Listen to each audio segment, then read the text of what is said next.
सुप्रभात मेरे प्यारे बच्चों। आज आप सभी लोग हिंदी बाल महाभारत में अम्बा और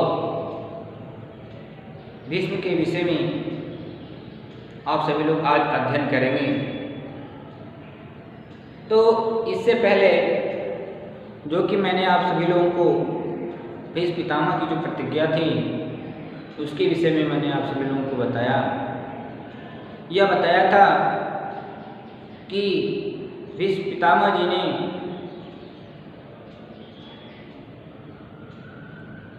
अपने पिता अर्थात राजा शांतनु की खुशी के लिए उन्होंने अपना भविष्य बलिदान कर दिया। अर्थात उन्होंने प्रतिज्ञा कर ली कि आजीवन मैं शादी नहीं करूँगा। तो राजा शांतनु की दो रानियां थीं, पहला गंगा, दूसरा सरस्वती। गंगा से देवव्रत थे जिसका नाम आगे चल करके भीष्म पितामह पड़ा।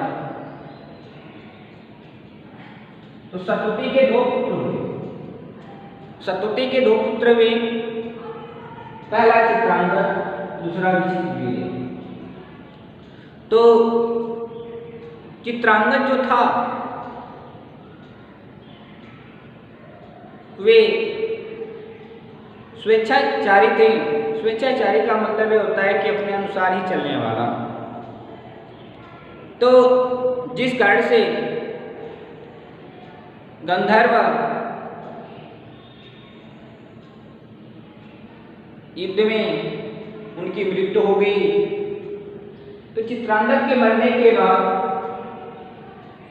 हस्तिनापुर के सिंहासन पर विचित्रवीर्य को बैठाया गया। परंतु जिस समय विचित्रवीर्य को सिंहासन पर बैठाया गया उस समय विचित्रवीर्य की उम्र जो थी वह बहुत ही छोटी थी। इस कारण से राजकाज का जो देखभाल है वह भीष्म पितामह को संभालना पड़ा। तो जब विचित्रवीर्य बड़े हुए तो उनकी शादी की जो जिम्मेदारी है वह भीष्म पितामह के ऊपर आ गई। तो एक बार उन्हें यह समाचार मिला कि जो काशीराज है वह अपने कन्याओं का वह स्वयंवर रखा हुआ है। काशीराज की जो पुत्री थी अम्बा, अंबिका, अंबालिका। तो ये भीष्म पितामह को मालूम हो गया कि उसने अपनी कन्याओं का स्वयंवर रखा हुआ है।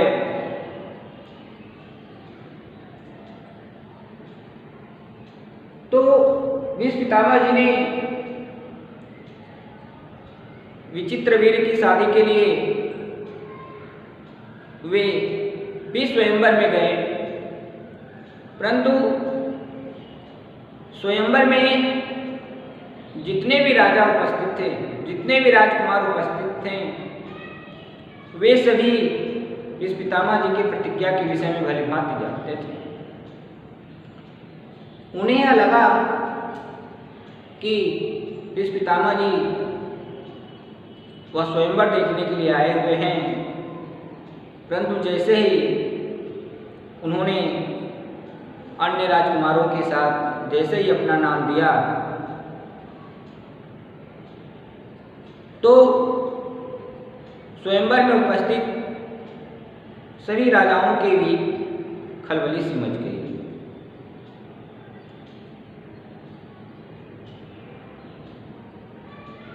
इस तरह से काशीराज की जो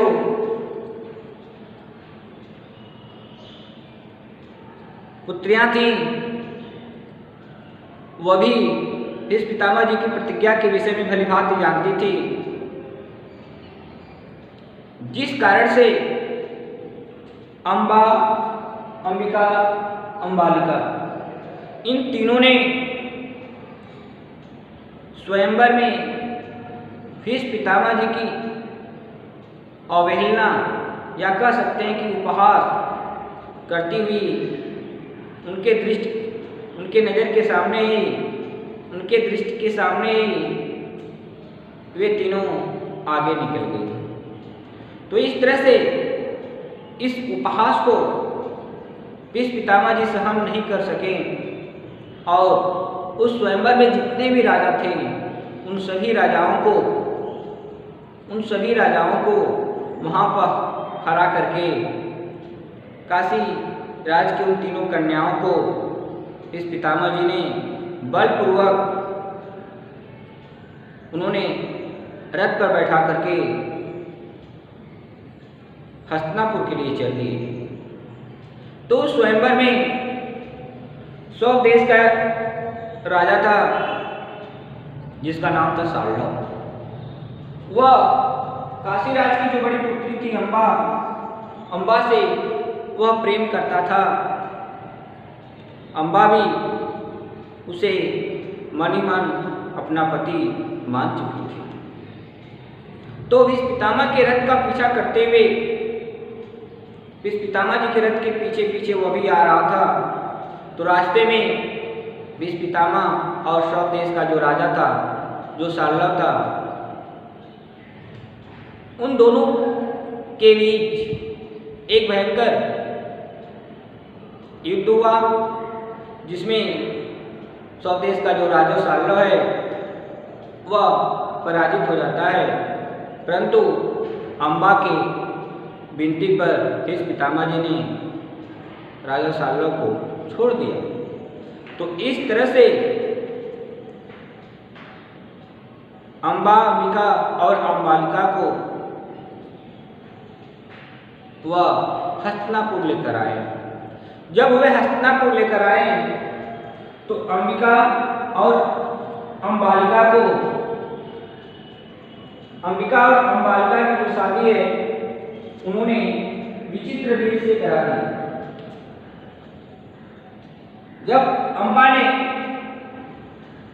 अपने मन की बात जब भीष्म पितामह के सामने रखी, जब अपनी मन की बात भीष्म पितामह से अम्बा ने कहा कि सौ देश का जो राजा साल्व है वह मुझसे प्रेम करता है और मैं मन ही मन उसे अपना पति मान चुकी हूँ।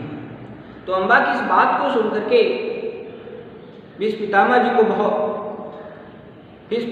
को बहुत ही अच्छी लगी, जिस कारण से साल्व के पास अम्बा को भेजने का भीष्म पितामह जी ने प्रबंध किया। तो इस तरह से अम्बा जो कि अपनी मन की बात कहने के लिए वह सौ देश जाती है और राजा साल्व से वह अपनी शादी का वह प्रस्ताव रखते हैं। परंतु उस समय सौ देश का जो राजा साल्व था वह अम्बा के शादी की इस प्रस्ताव को उसने ठुकरा दिया और कहा कि भीष्म पितामह ने तुम्हें बलपूर्वक मुझसे छीना है या हर कर ले गया है, इस कारण से मैं तुमसे शादी नहीं कर सकता। यहाँ तक कि अम्बा ने उससे प्रार्थना की, निवेदन की, किसी भी तरह से जो साल्व है वह अम्बा के इस प्रस्ताव को ठुकरा देता है। तो इस तरह से सौ देश से जब अम्बा की बात राजा साल्व के पास नहीं बनती है पुनः वह हस्तिनापुर आती है। हस्तिनापुर जब आती है तो वह भीष्म पितामह जी के सामने वह शादी का प्रस्ताव रखती है और कहती है कि कर्तव्य के अनुसार यदि देखा जाए तो आप हमें स्वयंवर से उठाकर लेकर आए हैं, हर कर लेकर आए हैं, इसलिए कर्तव्य के अनुसार आप मुझसे शादी कीजिए। तो भीष्म पितामह जी ने अपनी प्रतिज्ञा के विषय में अम्बा को बताया कि मैं आजीवन शादी नहीं कर सकता। क्यों नहीं? क्योंकि मैं सतपति के पिता तथा केवटराज के सामने या मैं केवटराज को वचन दिया, इस तरह से मैं आजीवन शादी न करने का यह प्रतिज्ञा कर रखा हूं, इसलिए मैं तुमसे शादी नहीं करूंगा। तो भीष्म पितामह जी के कहने पर पुनः अम्बा सौंप देश जाती है और राजा शाल्व के पास अपनी बात को रखती है। तो उस समय भी राजा जो शाल्व है वो अम्बा की इस बात को ठुकरा देता है। तो इस तरह से देखा जाए तो अम्बा जो है कभी सौंप देश राजा शाल्व के पास जाती है, कभी हस्तिनापुर जाती है, कभी सौंप देश जाती है, तो कभी हस्तिनापुर जाती है। तो इस तरह से देखा जाए तो अम्बा न इधर की हुई न उधर की हुई। तो अंत में इस प्रतिशोध का बदला लेने के लिए अब जो अम्बा है वह सोचने लगी। भीष्म पितामह से इस प्रतिशोध का, इस बदला का, इस प्रतिशोध की जो आग उसके हृदय में जो जल रही थी, भीष्म पितामह से इसका बदला लेने के लिए जो अम्बा थी वह मन ही मन विचार करने लगी। अंत में जाकर के जब अम्बा न इधर की होती है न उधर की होती है, तो अंत में जाकर के वह अपनी तपोबल से जो अम्बा है वह पुरुष का रूप धारण करती है, जिसका नाम महाभारत में शिखंडी था। जो कि महाभारत में वह अम्बा जो पुरुष का रूप धारण की थी, जिसका नाम शिखंडी था, जो महाभारत में भीष्म पितामह की मृत्यु का वह कारण बनती है। तो जैसा कि आज का जो विषय था अम्बा और भीष्म, तो यह जो विषय आपका समाप्त हुआ। इस तरह से राजा शाल्व की कितनी रानियां थी, सतपति के कितने पुत्र थे, या काशीराज की कितनी पुत्रियां थी, आदि उन सभी के विषय में एक एक करके मैं आप सभी लोगों को समझाया, आप सभी लोगों को मैं बताया। और आप सभी लोग इस पाठ के विषय में जो आप बाल महाभारत है, इसके विषय में आप सभी लोग ध्यानपूर्वक अध्ययन करेंगे। इसके साथ आज का दिन आप सभी का मंगलमय हो। धन्यवाद।